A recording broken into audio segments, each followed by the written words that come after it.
የአዲስ አበባ ከተማ የሰላምና ጸጥታ አስተዳደር ቢሮ የ2018 በጀት ዓመት የመጀመሪያ ሩብ ዓመት የቅንጅታዊ ስራዎች እቅድ አፈጻጸምን ገምግሟል። ካስቀመጠው እቅድ አንጻር አበረታች ውጤትን ማስመዝገብ መቻሉን ነው በግምገማው ስለማረጋገጡ የገለጸው። ባለፉት 3 ወራት የተከበሩ ሃይማኖታዊና ባህላዊ በዓላትና መዲናዋ ያስተናገደቻቸው ታላላቅ ሁነቶች በድምቀትና እሴቶቻቸውን በጠበቀ መልኩ መከበራቸው ደግሞ በማስረጃነት ቀርቧል። ሃይማኖታዊ በዓላት ሃይማኖታዊ እሴታቸውን ትፍታቸውን ጠብቀው እንዲከበሩ የአደባባይ በዓላትን ፍጹም ጨዋነት በተሞላው መንገድ እንዲከበር በማድረግ ሂደት ውስጥ አጎራባች የሸገር ከተማ አስተዳደር ከኛ ጋር ተቀናጅቶ በሚሰራው ስራ ያስመዘገብነው ውጤትም ሌላኛው እንዲሁ በቅንጅት ሰርተን ያመጣነው ትልቅ ውጤት ነው። በጸጥታ ዘርፍ የተቋማት ቅንጅታዊ አሰራርና አደረጃጀት የነበረ ቢሆንም ሀብትና ጊዜን የሚያባክን ውጤቱም ላይ ጫና የፈጠረ እንደነበር ቢሮ ይገልጻል። ይህም ችግሩን ለመቅረፍ አዲስ የክላስተር አደረጃጀት እንዲፈጠር ምክንያት ስለመሆኑ ያብራራል። አዲሱ የክላስተር አደረጃጀት ተቋማት ወደ አንድ መጥተው ለሰላም የበኩላቸውን እንዲወጡ እንደሚያግዝ ተነግሮለታል። ተቀራራቢ አገልግሎት የሚሰጡ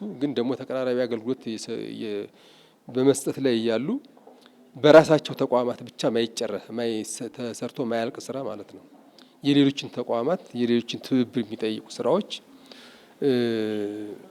በደንብ አቅዶ መስራት ስለሚያስፈልግ እነዚህ ስራዎች ደግሞ በተናጠል ተቋማት የሚሰሯቸው ስራዎች እንዳሉ ሆኖ በከፍተኛ ደረጃ ቅንጅትን ይፈልጋሉ ማለት ነው። ተባብሮ መስራትን ይጠይቃሉ ማለት ነው። ከፍተኛ የሀገርን የህዝብን ጥቅም የሚያረጋግጡ ስራዎች ስለሆኑ እነዚህን አገልግሎቶች ስራ ላይ ለመዋል በዚህ በዛሬው መድረክ የግንዛቤ ፈጠራ ስራ ተሰርቷል። በአዲሱ የክላስተር አደረጃጀት የተካተቱ የተለያዩ የጸጥታ መዋቅር አባላት ለመዲናዋ ሰላምና ደህንነት መጠበቅ ትብብር ወሳኝ መሆኑን ያነሳሉ። ህብረተሰቡን የሰላሙ ባለቤት ማድረግ ይገባል የሚሉት ተቋማቱ ለሰላም ግንባታው የሁሉንም ርብርብ ይጠይቃሉ። የሰላም ሰራዊት ከማሰልጠን ጀምሮ ከፖሊስ ጋር ትስስር ተፈጥሮ እየተሰራ ያለው ስራ ለከተማችን ሰላምና ደህንነት መጠበቅ ትልቅ ሚና ነው እየተሰራ ያለው።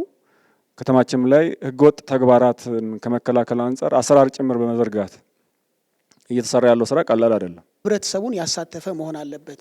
የትኛውን ህብረተሰብ እያንዳንዱ ዜጋና ነዋሪን ግን ሰሌክቲቭ መሆን ስላለብን በማህበረሰቡ ዘንድ ተደማጭነት ያላቸው እድሮችን፣ ሲቪክ ማህበራትን የምንላቸውን ይዘን ብንሄድ የተሻለ ይሆናል የሚል እምነት አለኝ። አሁን ጊዜ የከተማዋ ፈጣን ልማት፣ የቴክኖሎጂ ፍጥነት፣ ውስብስብነት፣ የህብረተሰቡ አዳጊ ፍላጎት ተጨምሮ በቅንጅት ሰርተን እነዚህ ፍላጎቱና እነዚህ ፈጣን ቴክኖሎጂዎች ፈጣን የመረጃ ልውውጣችን በቅንጅት ካልመራ ነው ቀጣይ የሚኖሩን ቻሌንጆች ከባድ ነው የሚያደርጓቸው። አዳጊ ፍላጎት አለ አሁን።